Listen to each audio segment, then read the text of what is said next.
Dieu est avec vous et Dieu vous aime. Amen. Et vous acclamez pour vous-même et nous acclamons pour le Saint-Esprit.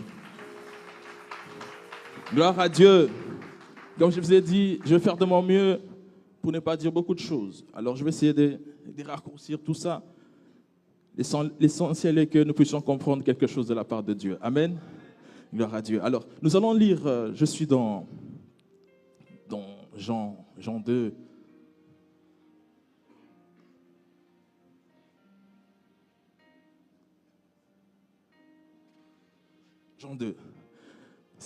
Jean 2, 13.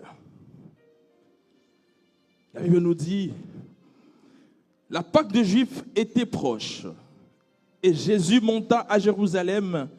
Il trouva dans les temples des vendeurs de bœufs et de brebis et des pigeons et le changèrent assis.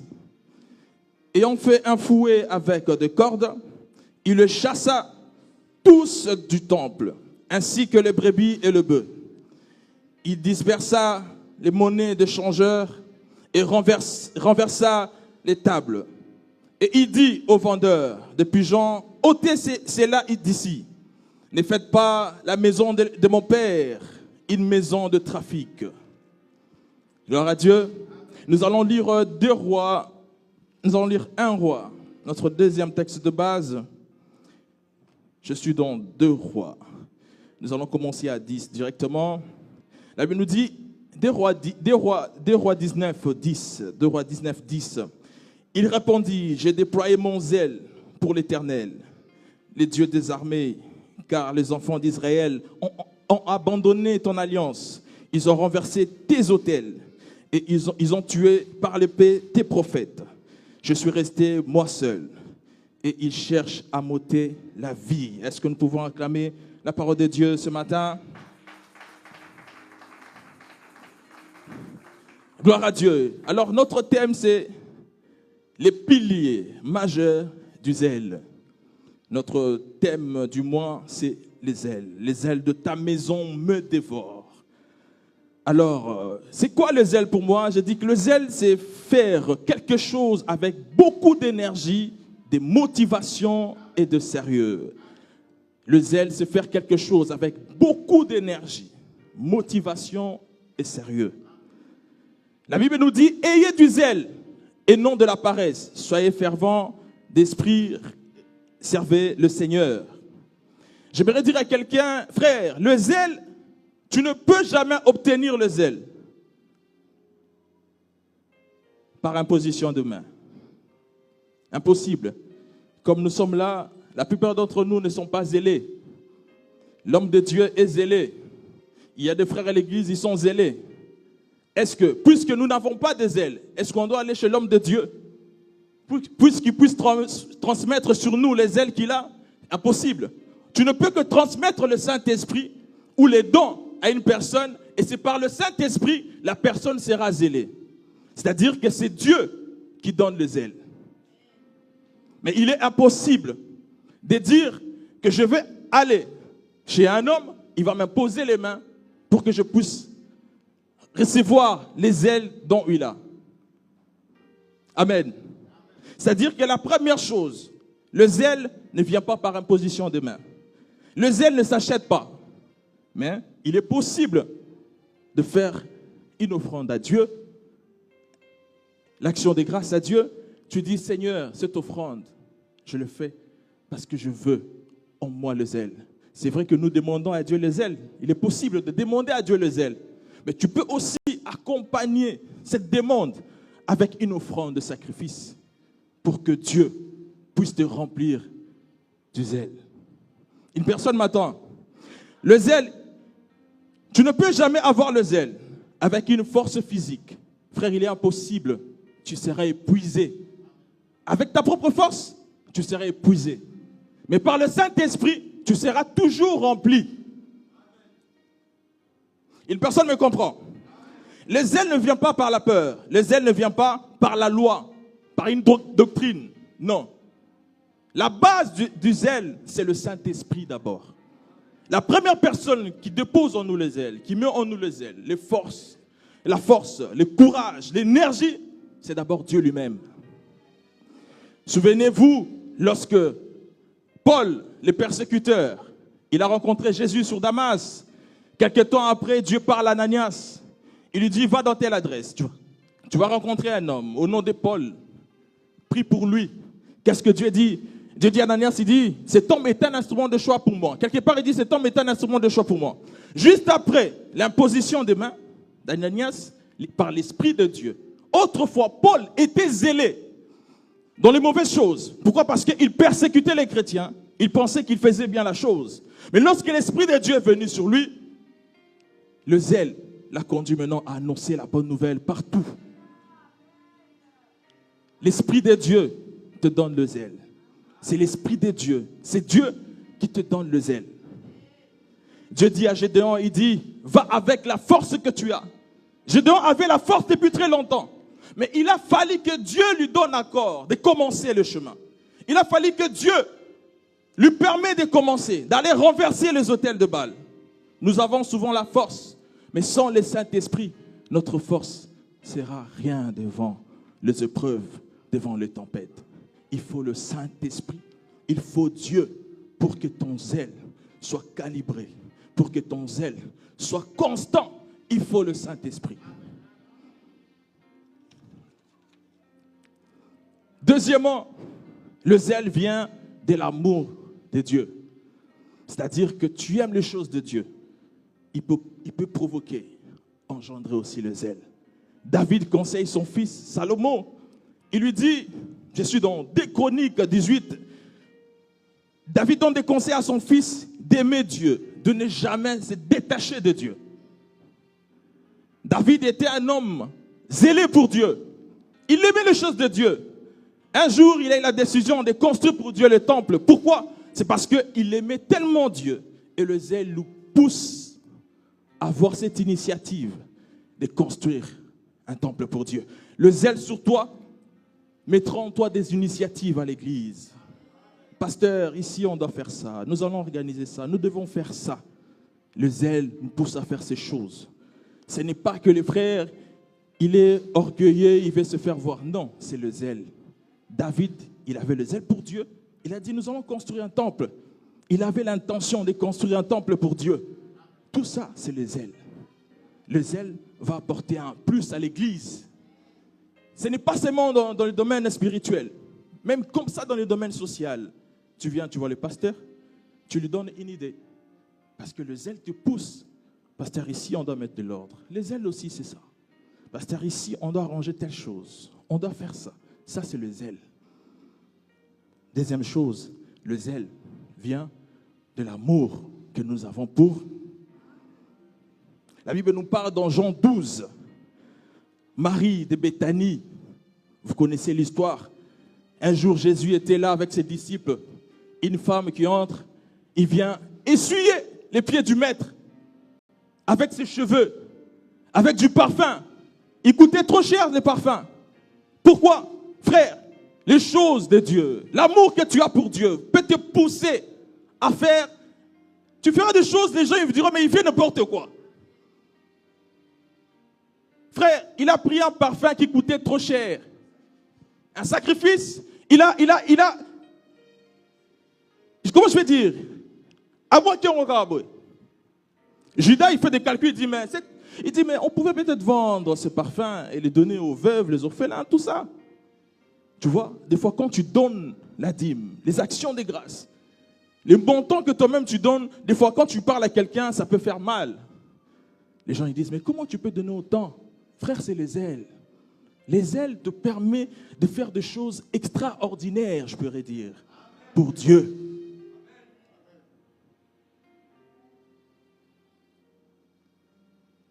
Elle a dépensé son parfum pour Dieu. Le zèle vient de la révélation. Troisième chose, le zèle vient de la révélation. La Bible nous dit dans Ésaïe 6, 8, Ésaïe est en train de dire, l'année de la mort de roi Osias, j'ai vu l'Éternel assis sur un trône très élevé. Nous connaissons l'histoire. Dieu demande, par cette vision, Ésaïe dit, Dieu dit, qui enverrai-je? Ésaïe dit, mais voici, envoie-moi. Lorsque Ésaïe a la vision, frère, sa façon de servir Dieu, change directement. Pourquoi? Parce qu'il avait la vision, il avait la révélation. Lorsque Paul a rencontré Jésus sur Damas, sa façon de faire des choses avait changé. La révélation provoque aussi le zèle sur toi. Comment tu vois Jésus? Comment tu vois Dieu? Comment Dieu est pour toi? Il est qui? Il est comment? Jusqu'à ce que Pierre ait la vision que Dieu n'était pas qu'un maître, mais il était le Fils de Dieu. La vision, la révélation change la façon de travailler, la façon de faire les choses. Vous voyez les gens en train d'adorer, en train de sauter. C'est parce qu'ils ont la révélation de leur Dieu. Ah, cette sœur, elle est zélée, elle crie tout le temps. C'est parce qu'elle a une révélation de son Dieu.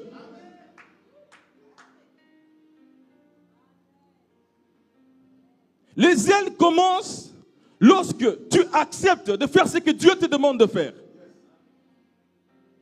Il demande qui enverrai-je? Il dit, me voici. C'est à ce moment-là maintenant les choses commencent. Si tu tâtonnes, si tu tardes, si tu ne veux pas, il n'y aura pas aussi du zèle pour toi. Dieu demande à Élie, il dit, va chez Akab. Du fait que tu acceptes seulement de faire ce que Dieu veut, les zèles commencent directement. C'est automatique. Dieu dit, tu prêches. Seigneur, je n'ai pas de force. Prêche. J'accepte. Le zèle, c'est automatique. Je dis que le zèle, c'est de l'énergie. Une fois que tu acceptes, Dieu te donne de l'énergie. Une fois que tu acceptes, Dieu te donne de la force. Une fois que tu acceptes, Dieu te donne du courage de pouvoir le faire. Il suffit seulement que tu acceptes. Tu fais un pas et Dieu entre. Il t'accompagne. Il est fait avec toi. C'est ça le zèle. Tous ces hommes de Dieu que vous voyez, Dieu les a utilisés puissamment parce qu'ils étaient zélés. Tu veux que Dieu t'utilise puissamment? Tu dois aimer les choses de Dieu. Et tu dois demander à Dieu de te remplir de son zèle. Sinon, si tu as la révélation de Dieu, tu vas faire des choses comme une folle ou bien comme un fou. Fou de Jésus. Il y a des gens qui sont fous de Jésus par révélation. Ce qu'il a vu, tu ne sais pas ce qu'il a vu dans sa vue. Il a tellement vu il a vu tellement de choses. Frère, un homme comme David était roi. Il pouvait tourner par terre pour adorer Dieu, pour louer Dieu. Ça, c'est la révélation. La révélation. Tu vois des gens en train de prier, ils sont assis par terre. Seigneur, nous, on va se mettre par terre. C'est la révélation, c'est les ailes qui nous poussent à faire ce genre de choses. Amen. Les ailes. Alors, le zèle, sans l'obéissance, le zèle va te conduire dans la chute. Sans l'obéissance. Saoul était le premier roi en Israël. Un roi puissant. La Bible nous dit qu'il était le premier roi. Et c'est Dieu qui l'a choisi pour devenir roi en Israël. Au début, il était zélé. Mais un jour, et Saoul, il est le premier roi. En Israël, la Bible nous dit que l'Esprit du Seigneur était sur lui. Tu prophétiseras. Il a prophétisé même, Saoul. Il n'était pas prophète, mais l'Esprit de Dieu sur lui, il a prophétisé avec les prophètes. C'est-à-dire qu'au niveau, il avait beaucoup de qualités. Mais le jour qu'il a seulement désobéi à Dieu, le zèle est passé à côté. C'est-à-dire que le zèle, si tu n'obéis pas, ça peut te créer une chute. Tu peux être zélé. Mais si l'homme de Dieu te dit, vas-y, fais ça, tu dois le faire. Si tu ne le fais pas, chez Dieu, ça peut être un problème. Une personne m'entend. L'obéissance marche avec le zèle. Une personne qui est zélée obéit à Dieu. La Bible nous dit, vaut mieux le sacrifice, vaut mieux l'obéissance que le sacrifice. Il avait beaucoup fait pour Dieu, mais le jour qu'il a seulement désobéi à Dieu, Dieu lui a rejeté. Une personne m'entend. Le zèle sans l'intimité avec Dieu. Les zèles sans l'intimité avec Dieu, frère, tu vas faire de mauvais choix et tu vas prendre de mauvaises décisions. Tu es zélé, mais tu n'as pas l'intimité avec Dieu. Ça peut te créer des problèmes. Un zèle sans la foi peut te créer aussi des problèmes. Parce que le zèle te permet d'agir, mais la foi te permet que le miracle soit engendré. Le zèle te permet d'agir, mais la foi engendre les miracles. C'est-à-dire que tu es zélé. Daniel était zélé à Babylone. Voilà pourquoi il priait constamment comme il priait auparavant. Ça, c'est le zèle. Le zèle lui conduisait d'être toujours à côté de Dieu. Mais lorsqu'on l'a jeté dans la fosse au lion, là, ce n'était plus question de zèle, mais c'était question de foi. Dieu envoie un ange pour fermer la gueule du lion. La foi avec les zèles marchent ensemble. Tu peux être zélé, mais en ayant conviction. Ah, moi, je suis zélé, j'aime les choses de Dieu. Mais tu n'as pas la foi. Les païens, ils sont aussi zélés. Ici, je parle maintenant de zèle pour servir Dieu. Une personne m'entend. C'est-à-dire que tu es zélé. Le zèle te permet d'agir. Le zèle te permet de commencer quelque chose, de commencer les ministères. Mais la foi, c'est ça qui va produire les miracles. À chaque fois que tu seras devant une situation, la foi vient produire un miracle.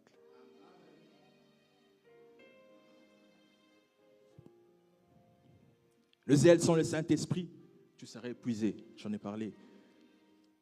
Le zèle, il faut le Saint-Esprit. Le premier pilier du zèle, c'est l'énergie. Le premier pilier du zèle, c'est l'énergie. L'énergie, c'est faire quelque chose avec beaucoup. Plutôt, le zèle, c'est faire quelque chose avec beaucoup d'énergie, de motivation et de sérieux. L'énergie, c'est forcer intérieure. L'énergie, c'est la force intérieure qui pousse un homme à agir sans tarder. L'énergie, c'est la force intérieure qui pousse un homme à agir sans tarder. David a couru pour aller combattre Goliath. Il a couru. Il n'a pas marché à cause du zèle. Le zèle fera ce que tu fasses des choses très vite. Vite. Vite. Vite. Tu ne feras pas des choses avec le boude. Non. Le zèle. David a couru pour aller combattre Goliath. Je vois quelqu'un en train de courir pour aller combattre. Je vois quelqu'un en train de courir pour aller finir ce qu'il avait commencé. Je vois quelqu'un en train de courir pour aller délivrer sa famille. Je vois quelqu'un en train de courir pour aller obtenir cette chose qu'il avait perdue. Je vois quelqu'un en train de courir. Le zèle te pousse à courir. Pas à marcher, mais tu dois courir. La Bible nous parle dans Jean 2,15, nous avons lu, la Bible nous dit, il fit un fouet, des cordes, et chassa tous hors du temple, ainsi que le brebis et le bœuf. Ah. Ici, on nous parle de Jésus. Frère, nous sommes ici à l'église. Une personne entre là, il commence par là, Noëlla, il fouette toute la salle, il monte même ici. Frère, je vous dis, les anciens boxeurs sont ici. La chair va apparaître. Je dis, la chair va apparaître. Comment tu entres ici, tu commences à nous fouetter? Est-ce qu'on va les chasser au nom de Jésus? C'est ce que Jésus a fait dans le temple. D'où vient cette force? Il avait de l'énergie. C'est ça les ailes. Frère, Jésus l'a fait seul, sans pour autant être accompagné par un disciple. Vous avez remarqué ça? Il a fait seul. Je dis seul. Mais autrefois, Jésus avait l'habitude. Quand je parle de Jésus, je parle de Dieu. Je suis dans Genèse 1. Il dit, faisons l'homme à notre image. Cette fois-là, je vois qu'il veut créer l'homme et la femme. Ils s'associent. C'est la Trinité. Dieu le Père, Dieu le Fils, Dieu le Saint-Esprit. Lorsqu'il y a eu Tour de Babel, il dit, allons et confondons-leur. Mais plutôt, cette fois-là, Jésus n'avait pas besoin de Pierre Il n'avait pas besoin de Jacques. Il n'avait pas besoin de Marc, ni Matthieu, je ne sais pas moi. Il a fait seul. Pourquoi? Frère, si Jésus pouvait fouetter les commerçants, les changeurs, il a chassé les brebis, le bœuf dans les temples. Frère, et toi qui es le corps du Saint-Esprit, j'aimerais t'annoncer, il y a un fouet spirituel qui va fouetter quelqu'un ici et Dieu va chasser cette maladie. Dieu va chasser cette maladie parce que toi tu es le temple. Ton corps est le temple du Saint-Esprit. Dieu va fouetter cette maladie. Dieu va fouetter cette sécheresse. Dieu va fouetter... donne-moi un amen. Bien, si je t'ai béni. Dieu va fouetter... Dieu l'a fait pour le temple. L'église, les temples. Allez. Maintenant, toi, la Bible nous dit que notre corps est le temple du Saint-Esprit. Pourquoi les commerçants continuent toujours à vendre dans ton corps? L'impudicité, l'impureté, la légèreté, la facilité, les choses comme ça, la haine, la jalousie. Frère, aujourd'hui, Jésus va fouetter le temple de quelqu'un ici.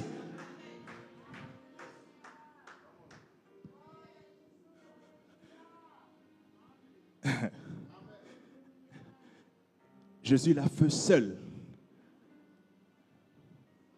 À un moment, il faut être autonome, il faut être indépendant. Dieu est avec toi. Dieu aime ça. La solitude nous rend des fois autonomes, indépendants. Il a fait seul. Mais spirituellement, il n'était pas seul. Il y avait Dieu le Père, Dieu le Fils, Dieu le Saint-Esprit. La Bible nous enseigne que lorsqu'on a jeté Shadrach, Meshach et Abednego, le roi il dit, vous avez jeté combien de personnes dans la fournaise? On lui dit, on avait jeté 3. Il dit, mais moi je vois une 4e personne qui est là. Frère, les problèmes que tu es en train de traverser ne seront pas supprimés. Dieu ne t'a jamais promis qu'il va supprimer un problème, une épreuve. Il y en aura, mais Dieu sera avec toi dans cette épreuve-là. J'ai dit à quelqu'un, tu ne vas pas les traverser seul, mais tu vas les traverser avec Dieu. Lorsque Jésus était au temple, avec le fouet, il n'était pas seul. Il était avec Dieu le Père, Dieu le Saint-Esprit. Lorsque Shadrach, Meshach, Abednego, ils étaient dans la fournaise ardente, ils n'étaient pas seuls. Il y avait Dieu avec eux.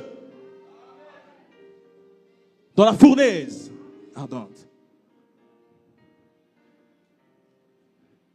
Dieu va mettre de l'ordre dans la vie de quelqu'un. Il a mis de l'ordre à l'église. Il a chassé. Parce qu'il avait de l'énergie. C'est l'énergie qui les pousse. Frère, si tu n'as pas de l'énergie, tu ne pourras pas faire ce que Jésus a fait. Quand tu lis ces passages, vas-y, mets-toi à la place de Jésus. Tu vas chasser, on imagine, parce que la Bible n'a pas détaillé, une affaire à 500 personnes, 300 personnes. Et après ça, je n'ai jamais vu un procès collé en train de suivre Jésus parce qu'il avait dispersé les gens à l'église. Je n'ai jamais vu. Je n'ai jamais vu. Je n'ai jamais vu quelqu'un se plaindre après. Même les soldats, ils n'ont jamais cherché Jésus. Il y a yo, Esaïa yo. Et le diable, il sait qu'Esaïa qui a yé. Je dis, il y a yo, Esaïa yo. Ce qui est à toi est à toi. Lorsque tu vas aller les récupérer, le monde des ténèbres n'aura même pas de mots à dire. Voilà pourquoi les sorciers de ta famille, lorsque tu récupères ton mariage, parce qu'ils allaient qui yanga. Et je l'ai récupéré. Lorsque tu auras ton boulot, ils vont dire, oh, tu as pris un boulot. Je l'ai récupéré. Yayo, Esaïa, ce qui est à toi, ce qui est à toi, ce qui est à toi. Je ne sais pas ce qui est à toi. Je ne sais pas ce qui est à toi. L'église était à Jésus. Il a dit, les ailes de ta maison me dévorent. Les ailes de ta maison me dévorent. Je vois quelqu'un en train de récupérer ce qui était à lui ce matin. Je vois quelqu'un en train de récupérer son mariage, en train de récupérer son diplôme, en train de récupérer ses affaires, en train de récupérer ses finances, en train de récupérer ses enfants, sa maternité. Je vois quelqu'un en train de récupérer Tout ce qui était à lui. Tu avais perdu la joie, tu le récupères ce matin. Tu avais perdu la paix, tu le récupères ce matin. Tu avais perdu le mariage, tu le récupères ce matin. Tu avais perdu l'élévation, tu le récupères ce matin. Voilà pourquoi Dieu m'a dit que c'est votre saison. Vous allez moissonner. Tout ce que vous avez dû s'aimer, vous allez moissonner. C'est ma broche katane. Les temples étaient à Jésus. Le diable n'a pas le temps d'aller accuser. Tu vas accuser quoi? C'est pour moi. Qu'est-ce que tu vas accuser?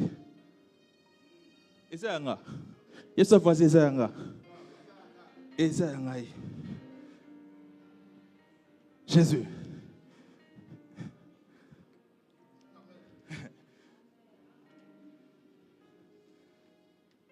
Gloire à Dieu. Jésus les a chassés du temple. Et le deuxième pilier, il n'y en a que 3, ne vous en faites pas, on va prier. Le deuxième pilier, c'est la motivation. Lisons encore Élie, s'il te plaît, un roi. Essayez de m'afficher un roi. Nous avons lu un roi. Lisons un roi. Un roi 19, 10. Élie répondit, j'ai déployé mon zèle pour l'Éternel, le Dieu des armées, car les enfants d'Israël ont abandonné ton alliance. Ils ont renversé tes autels et ils ont tué par l'épée tes prophètes. Je suis resté moi seul et ils cherchent à m'ôter la vie. Élie, les grands prophètes. Jézabel combattait les prophètes. Merci Saint-Esprit.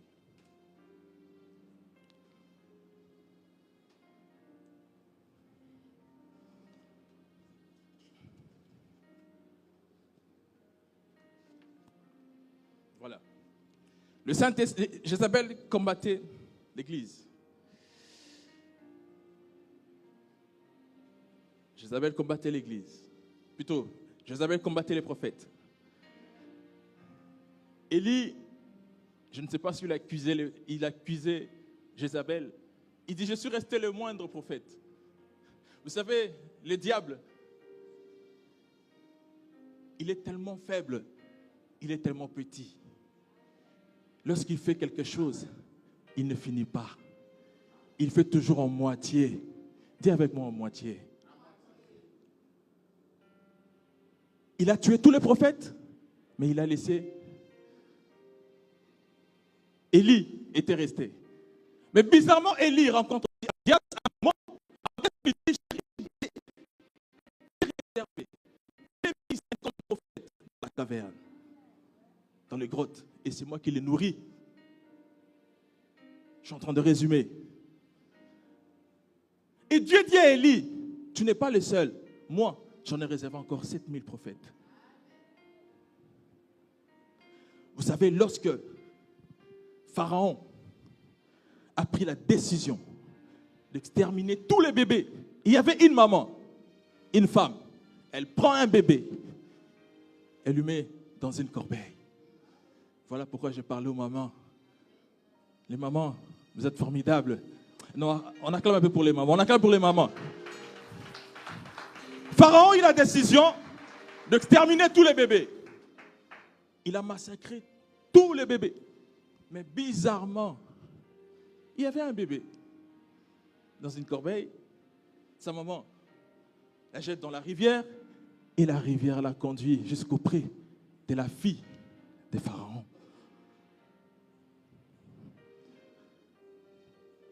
Lorsque le diable fait des choses, frère, il oublie toujours quelque chose. Lorsque Hérode a tué tous les bébés, Jésus était épargné.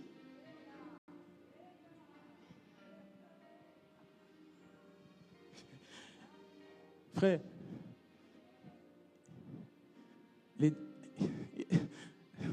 non, acclame un peu pour toi-même. Acclame pour toi-même. Il y a la révélation qui vient. Ah, Jésus.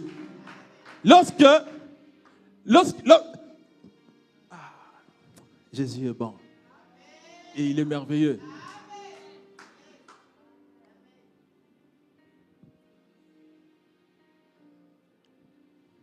Ça se fait que Élie dit, je suis resté le seul prophète. Dieu lui révèle que tu n'es pas le seul. Il y en a encore d'autres. Il y en a encore d'autres. Mais ils n'ont pas fléchi les genoux.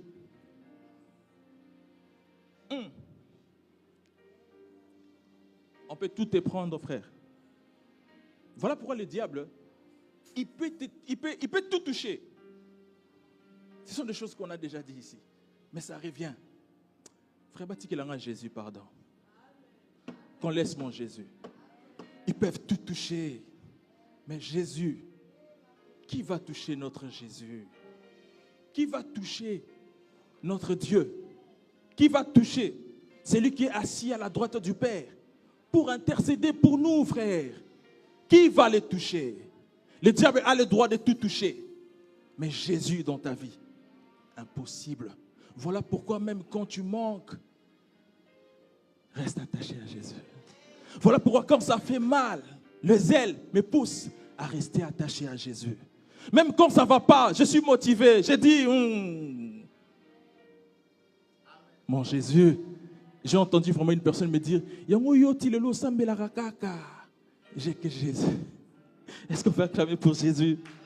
Ils peuvent tout toucher, mais pas Jésus. Jésus, c'est même pas ça le but. Jézabel lui dit, j'ai dit que Jézabel combattait. Nous avons lu 1 roi 19. Écoutez ce qu'Élie dit à Dieu. Il dit, Seigneur, Jézabel, ils ont abandonné ton alliance. La première chose. Ils ont renversé tes autels. Deuxième chose. Et ils ont tué les prophètes par l'épée. Frère, pour qu'il y ait un culte, Jézabel combattait le culte en Israël. Pour qu'il y ait un culte, il y a trois choses majeures. Le culte se fait avec un sacrificateur. Le culte se fait avec un autel. Et le culte se fait avec le sacrifice. Vous êtes là? Qu'est-ce que Jézabel fait? Il commence d'abord à exterminer les prophètes. Pourquoi? Parce qu'il avait horreur de culte à l'Éternel. Il voulait seulement les cultes au Dieu de Baal. On tuait tous les prophètes. Et deuxièmement, Élie dit, ils ont renversé tes autels. Frère, de la même manière que nous, chrétiens, tu renverses un autel là-bas, on peut y abisso. Ils renversent. C'est écrit, ils ont renversé tes autels. Voilà pourquoi aujourd'hui, les réseaux sociaux, c'est comme Jézabel. Il est en train de renverser. Tu n'as plus le temps de prier, ton autel est renversé. Tu n'as plus le lien avec Dieu, ton autel est renversé. Tu n'as plus l'intimité avec Dieu, ton autel est renversé. Tu es tout le temps scotché, réseaux sociaux, scotché dans tout ce qui est inutile. Ton autel est... Il n'y aura pas de culte s'il n'y a pas l'autel. Et si les prophètes sont morts, qui va faire le sacrifice à Dieu? Il n'y aura pas de culte. Voilà pourquoi lorsque Élie est monté à la montagne, la Bible nous dit qu'il avait rétabli l'autel. J'ai pris que l'autel dans ta vie soit rétabli. Que l'autel soit rétabli ce matin. L'autel qui était renversé. Mais à cause du zèle, que cet autel, Dieu le rétablit. Pour que le culte se passe. Sans l'autel, sans le sacrificateur, il n'y aura pas de culte. Qui va offrir à Dieu les sacrifices? Qui? Personne. Mais en l'entretemps, Jézabel avec les faux prophètes, et il faisait culte au Dieu de Baal. Aujourd'hui, c'est les Baal qui dominent.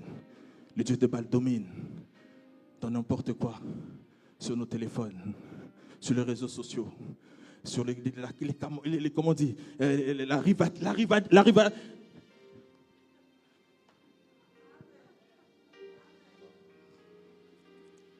Jézabel il avait un but. Qu'il n'ait plus culte. Mais la motivation qu'il y avait fait à ce que l'autel soit rétabli. Lorsqu'il a affronté les prophètes de Baal, il a rétabli l'autel. Amen. Jézabel tue les prophètes Et il ne veut pas qu'il y ait culte.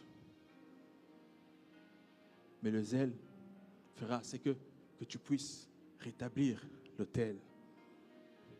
L'autel qui était renversé.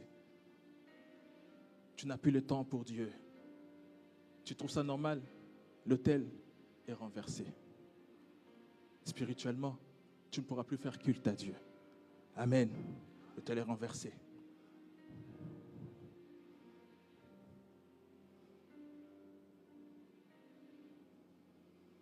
Et la dernière chose,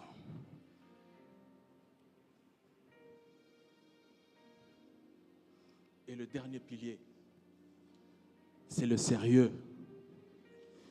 Dis avec moi le sérieux. Le dernier pilier, c'est le sérieux. Le premier pilier, c'est l'énergie, la motivation et le sérieux.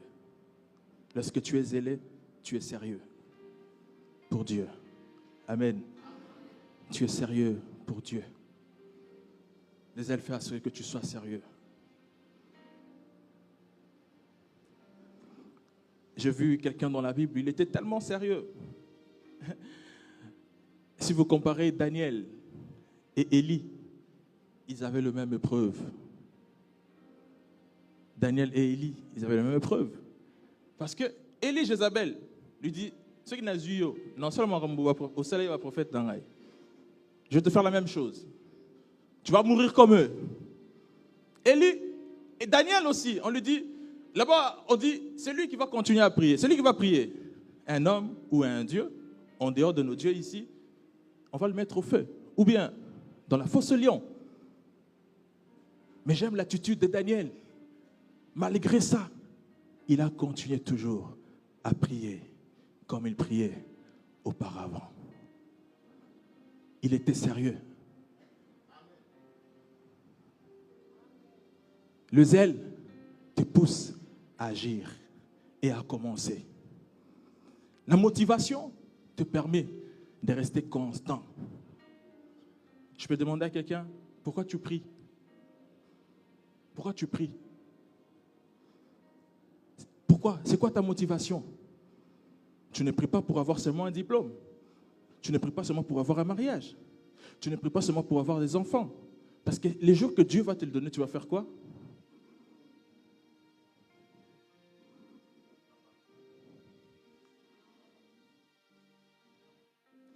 Le sérieux, c'est-à-dire que même si je n'obtiens pas la chose,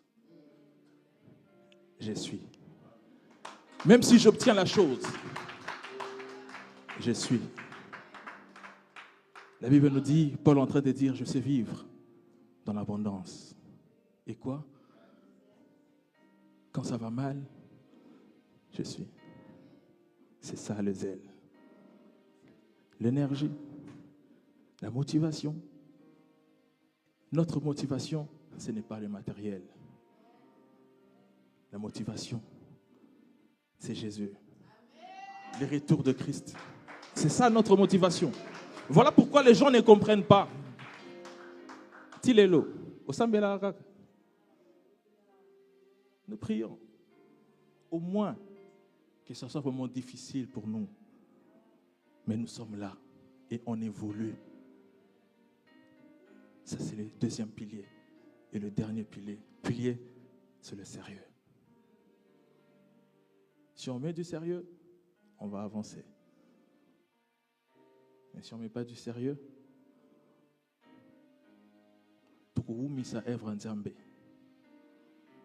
personne ne comprend. Les ailes. Que Dieu vous bénisse abondamment. Que Dieu vous bénisse. Nous allons prier. Vous pouvez vous tenir debout. Tenons-nous debout.